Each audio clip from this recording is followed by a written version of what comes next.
चैत्र नवरात्रि का तीसरा दिन माँ चंद्रघंटा की व्रत कथा। जय माता दी। आप सभी का दिन शुभ और मंगलमय हो। आज सुनिए माँ चंद्रघंटा की कथा। माँ चंद्रघंटा का आशीर्वाद आप और आपके पूरे परिवार पर सदैव बना रहे। माँ भगवती का तीसरा रूप माँ चंद्रघंटा कहलाता है। इनके मस्तक पर घंटे के आकार का चंद्रमा होने के कारण ही माँ का नाम चंद्रघंटा पड़ गया। देवी भागवत पुराण के अनुसार भगवती तथा महिषासुर की कथा इस प्रकार है। त्रिलोकी को त्रस्त करने वाले महिषासुर नामक दैत्य का जन्म असुर राज रंभ और एक महिष अर्थात भैंस त्रिहाइणी के समागम से हुआ था। रंभ धनु का पुत्र था। धनु के पुत्र दानव कहलाए। कथा में दिए गए वर्णन के अनुसार रंभ को जल में रहने वाली महिषी से प्रेम हो गया और उनके संयोग से उत्पन्न होने के कारण महिषासुर अपनी इच्छा और आवश्यकता के अनुसार कभी मनुष्य तो कभी भैंसे का रूप धारण करने में समर्थ था। वह अनेक रूप धारण कर लेता था। माना जाता है कि दैत्य काम रूपी होते हैं और अपनी कामना के अनुरूप छंद रूप धारण करने की अनेकों कथाएं भी हमारे ग्रंथों में मिलती हैं कि जब महिषासुर राजा बना तो उसने घोर तपस्या की और ब्रह्मा जी को प्रसन्न कर उनसे अमर होने का वरदान मांगा। इसे देना संभव न बताते हुए ब्रह्मा जी ने उससे कहा कि वह कोई अन्य वर मांग ले। उसकी अमर होने की लालसा बलवती थी। वह किसी भी हाल में अमर होना चाहता था। तब उसने श्री ब्रह्मा जी से वर मांगा, हे ब्रह्मदेव, देव, दानव या मनुष्य, इन तीनों में से किसी भी पुरुष द्वारा मेरी मृत्यु ना हो सके। और स्त्री तो वैसे भी कोमलांगी होती है, वह तो मुझे वैसे भी कभी नहीं मार सकती। यह सोचकर उसने ब्रह्मा जी से यही वर मांग लिया। ब्रह्मा जी ने तथास्तु कहकर उसकी यह इच्छा पूर्ण कर दी। अब वर पा लेने के बाद महिषासुर ने पृथ्वी को जीत लिया और स्वर्ग पर आक्रमण करके देवताओं से वहां का आधिपत्य भी छीन लिया। भय से व्याकुल देवता गण श्री ब्रह्मा जी के पास गए, क्योंकि उन्हीं के दिए वरदान के अनुसार वह दैत्य शक्तिशाली बन बैठा था। तब श्री ब्रह्मा जी ने सभी देवताओं को भगवान विष्णु की शरण में जाने को कहा और फिर श्री ब्रह्मा जी अन्य देवी देवताओं के साथ श्री विष्णु जी की शरण में गए और अपनी रक्षा और सहायता हेतु प्रार्थना की। यहीं से देवी चंद्रघंटा के प्राकट्य की कथा आरंभ होती है। देवताओं ने भगवान विष्णु से पूछा, हे नारायण, ऐसी कौन स्त्री होगी जो दुराचारी महिषासुर को रण में मार सके। तब भगवान विष्णु ने मुस्कुराते हुए कहा, अब तो एक ही उपाय है। यदि सभी देवताओं के तेज से और सबकी शक्ति के अंश से कोई सुंदरी उत्पन्न की जाए तो वही वीर स्त्री मायावी मदोन्मत्त और दुष्ट महिषासुर का वध करने में समर्थ होगी। इसीलिए भगवती पराशक्ति से हमें प्रार्थना करनी चाहिए कि वह हम सबके तेजांश से एक तेज पुंजे स्वरूप बड़ी नारी के रूप में प्रकट हो। उस नारी को हम रुद्र आदि सब देवता विविध प्रकार के शस्त्र आदि देंगे। तब विभिन्न शस्त्र आयुधों से सुसज्जित हुई वह तेजोमयी नारी उस पापी मदगर्वित दुरात्मा का वध अवश्य कर देगी। उनके ऐसा कहते ही श्री ब्रह्मा जी के मुख से एक अक्षम्य तेज पुंज निकला। सुंदर आकृति वाला वह तेज लाल रंग का था। इसके बाद भगवान शिव के शरीर से भी महाप्रचंड तेज निकला, जो भयंकर रूप वाला पर्वत के समान विशाल और साक्षात दूसरे तमोगुण जैसा था। इसके बाद भगवान विष्णु के शरीर से सत्गुण संपन्न नीलवर्ण और अत्यंत दीप्तिमान दूसरी तेजो राशि प्रकट हो गई।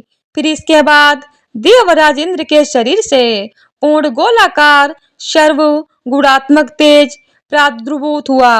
कुबेर, यम, अग्नि, वरुण, कामदेव, चंद्र और अन्य देवताओं के शरीर से भी अतिशय प्रदीप्त तेज निकला। दूसरे हिमालय पर्वत के समान विशाल उस महा दिव्य तेजो राशि से सभी के देखते ही देखते एक सुंदर और महान तेजस्विनी नारी वहां प्रकट हो गई।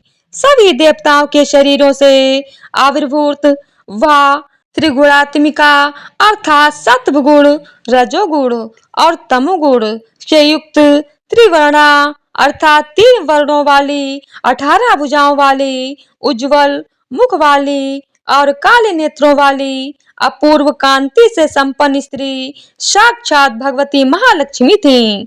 असुरों का विनाश करने के लिए वे तब हजारों भुजाओं से सुशोभित हो गईं और इसके बाद देवताओं ने उन्हें अपने अपने शुभ आभूषण और आयुध प्रदान किए। उन्हें विविध अस्त्र और वस्त्र भी प्रदान किए। जैसे क्षीर सागर ने लाल रंग के दिव्य वस्त्र तथा मणिमंडित हार, विश्वकर्मा ने करोड़ों सूर्यों के समान तेज वाली दिव्य चूड़ामणि, कुंडल, द्वय, बाजूबंद, केयूर और तरह तरह के रत्न जड़ित कंकण, वरुण ने सदैव खिले रहने वाले कमल पुष्पों की वैजंती माला, हिमालय पर्वत ने विविध प्रकार के रत्न तथा सवारी के लिए सिंह और अनेक देवताओं ने नाना विधि अनुपम वस्त्राभूषण प्रदान किए। सिंह पर सवार और सर्वाभूषणों से सुसज्जित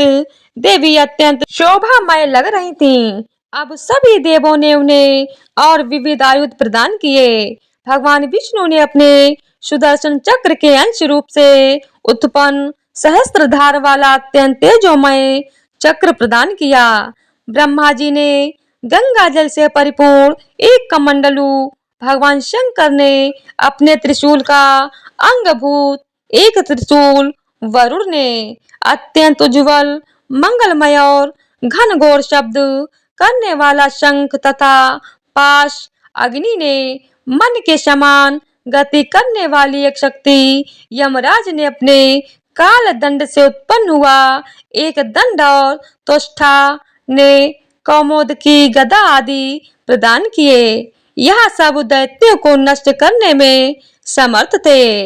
इस प्रकार सब आभूषणों और शस्त्रास्त्रों से सुसज्जित भगवती को देखकर सभी देवता बड़े बड़े प्रसन्न और विस्मित हुए और उन्हें नमन कर उनकी स्तुति करने लगे। उन्हें महिषासुर द्वारा किए गए उपद्रवों और त्रासों के बारे में बताकर उनसे विनम्र स्वर में रक्षा की प्रार्थना करने लगे।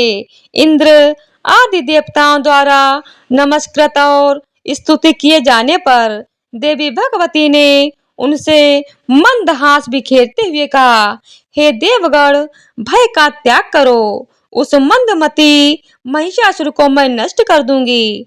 संपूर्ण विश्व को मोह में पड़ा हुआ देखकर देवी ने अट्टहास किया। यह कहती हुई वे उठकर पुनः हंस पड़े। इससे जो घोर शब्द गूंजा वह दैत्यों को भयभीत करने वाला था। उस शब्द से पृथ्वी कांप उठी, पर्वत हिल उठे, समुद्र में ज्वार उमड़ पड़े और सुमेरु पर्वत तक विचलित हो उठा। दिशाएं गुंजायमान हो उठी और दैत्यों के दिल दहल गए। देवों ने भगवती की जय जयकार का उच्च घोष किया, जिसे सुनकर दैत्य भी भयभीत हो गए। महिषासुर ने भी यह सुना और सुनकर वह अत्यंत क्रुद्ध हो गया। इस निनाद के विषय में पता लगाने का दैत्यों को आदेश देकर वह कहने लगा, दैत्य हो या देवता, जिसने भी यह कर्ण कटु शब्द किया हो उसे पकड़ कर लाओ। अपने भेजे हुए दूतों से गर्जन करती हुई सुंदर किंतु भयभीत करने वाली नारी के बारे में जान लेने के बाद उसने अपने मंत्री को उस सुंदरी को साम आदि अर्थात साम दाम दंड भेद किसी भी उपाय से वहां लाने के लिए भेजा। मंत्री के देवी के सम्मुख जाने और महिषासुर का संदेश देने पर देवी ने उससे कहा, हे मंत्री श्रेष्ठ, मैं देवताओं की जननी महालक्ष्मी के नाम से विख्यात हूँ। सब दैत्यों को नष्ट करना ही मेरा परम कर्तव्य है, क्योंकि महिषासुर के अत्याचारों से पीड़ित और यज्ञ भाग से वंचित देवताओं ने उसे मारने की मुझसे प्रार्थना की है। अब तुम उस पापी से जाकर कह दो, यदि तुम जीवित रहना चाहते हो तो तुरंत पाताल लोक चले जाओ और देवताओं को उनका आधिपत्य वापस कर दो, अन्यथा मैं बाणों से तुम्हारा शरीर नष्ट भ्रष्ट करके तुम्हें यमपुरी पहुंचा दूंगी। मैं बिना किसी सेना के अकेले ही उसका वध करने आई हूँ। मंत्री ने जाकर दैत्यराज महिषासुर को यह सारा वृत्तांत कह सुनाया। दैत्यराज ने अपने साथियों के साथ परामर्श किया। उसके मुख्य मंत्री थे ताम्र, बाष्कल, अशिलोमा, दुर्मुख, दुर्धर, दुर्मुत, विरूपाक्ष, विडालाक्ष और चिछुर इत्यादि। इसके बाद ताम्र को अपने संदेश के साथ देवी के पास भेजा। ताम्र के वचन सुनकर हंसते हुए किंतु मींग के समान गंभीर वाणी में देवी ने उसे उत्तर देते हुए कहा, तुम उस मरणोन्मुख महिषासुर के पास लौट जाओ और उससे मेरी यह बात कह दो कि जैसे घास तिनके के आदि खाने वाली तुम्हारी माता है, वैसे ही मैं उसके समान लंबी पूंछ, मोटे पेट और बड़े सींगों वाले भैंसे नहीं हूँ। अतः वह स्वयं आकर युद्ध करे। यदि तुझे प्राणों से मोह हो तो अपने साथियों के साथ पृथ्वी और सागर छोड़कर तुरंत पाताल लोक चले जाओ। इतना कहकर देवी के कल्पांत के समान घोर गर्जन किया, जिसे सुनकर दैत्यों का हृदय फट गया। ताम्र भयभीत होकर वहां से भाग खड़ा हुआ। ताम्र को इस प्रकार वापस आया देख महिषासुर विमूढ़ हो गया। दुर्मुख और बाष्कल ने युद्ध की मंत्रणा करते हुए कहा कि हम जाकर युद्ध करेंगे, और वे देवी के सम्मुख चले गए।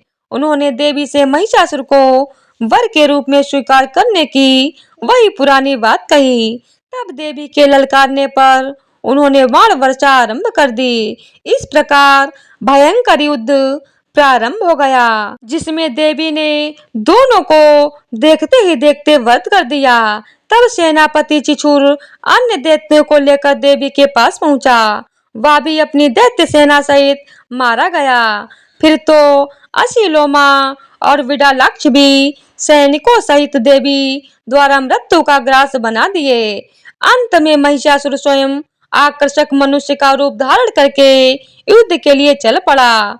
उसकी मूढ़ बुद्धि में यही बात आ रही थी कि इस मोहक रूप से वह देवी को अपनी ओर आकृष्ट कर लेगा। उसने भगवती के सम्मुख पहुंचकर रस भरी बातों से देवी को अपने साथ जुड़ने और प्रीति संयोग की बातें कही, जो उसकी कामुकता का प्रदर्शन करती थी। उसके ऐसा कहने पर देवी खिलखिलाकर हंस पड़ी और बोली, हे दैत्य, मैं परम पुरुष की इच्छा शक्ति हूँ और मैं ही जगत को रचती हूँ। उस परम पुरुष के सिवाय अन्य किसी के पुरुष की मैं कामना नहीं करती। वे सदा ही मेरे निकट रहते हैं, तभी मैं सदा चैतन्य रहती हूँ। तू मंद बुद्धि है, इसीलिए स्त्री संयोग के लिए इतना व्याकुल है, जो महादुख को देने वाला है। यथार्थ मेरा न कभी जन्म हुआ है और न ही मेरा कोई रूप है। देवताओं की रक्षा के लिए मुझे विग्रह हवान होना पड़ा है। अब तू मुझसे युद्ध कर या पाताल लोक में जाकर रह, अन्यथा मैं तेरा वध कर दूंगी। देवी के ऐसा कहने पर वह युद्ध के लिए तैयार हो गया। तभी दुर्धर और त्रिनेत्र नामक दैत्य बीच में आकर युद्ध करने लगे और वे मृत्यु को प्राप्त हो गए। त्रिनेत्र को इस प्रकार काल के ग्रास में समाया देखकर क्रोध में भरे अंधक ने सिंह के मस्तक पर लोहे की गदा चलाई। तब देवी के वाहन सिंह ने अपने नखों से उसे फाड़ कर रख दिया और उसे तिनके की तरह चबा डाला। सिंह ने महिषासुर को भी अपने नखों से घायल कर दिया। जब उसने सिंह पर गदा चलाई। अब महिषासुर ने मनुष्य का रूप छोड़कर अनेकों रूप धारण करने के शुरू कर दिए। पहले सिंह का, फिर हाथी का, सर्प का और अंत में महिष अर्थात भैंसे का रूप उसने धारण किया और वह देवी पर सिंहों से प्रहार करने लगा। तब क्रोध से लाल नेत्र कर भगवती चंडिका ने अपने त्रिशूल से उस पर आक्रमण कर दिया। वह मूर्छित होकर फिर उठ बैठा और देवी पर भयानक चित्कार करते हुए पदाघात करने लगा। इससे देवगण भयभीत हो उठे, किंतु देवी ने सहस्त्रधार वाला चक्र हाथ में लेकर उस पर छोड़ दिया और महिषासुर का मस्तक उस दारुण चक्र से कटकर उसे युद्ध भूमि में गिरा दिया। फिर उसका कबंध अर्थात धड़ भी घूमता हुआ पृथ्वी पर जा गिरा। इस प्रकार दैत्यराज महिषासुर का अंत हुआ और भगवती महिषासुर मर्दिनी कहलाई। प्रेम से बोलिए महिषासुर मर्दिनी की जय हो। देवताओं ने आनंद पूर्वक जय घोष किया। महिषासुर के वध से शेष भयभीत दानव अपने प्राण बचाकर पाताल लोक भाग गए। देव, मनुष्य और पृथ्वी के सभी प्राणी आनंद मग्न हो गए। देवताओं ने भगवती की स्तुति की और उनके द्वारा स्तुत होकर देवी वहीं अंतर ध्यान हो गईं।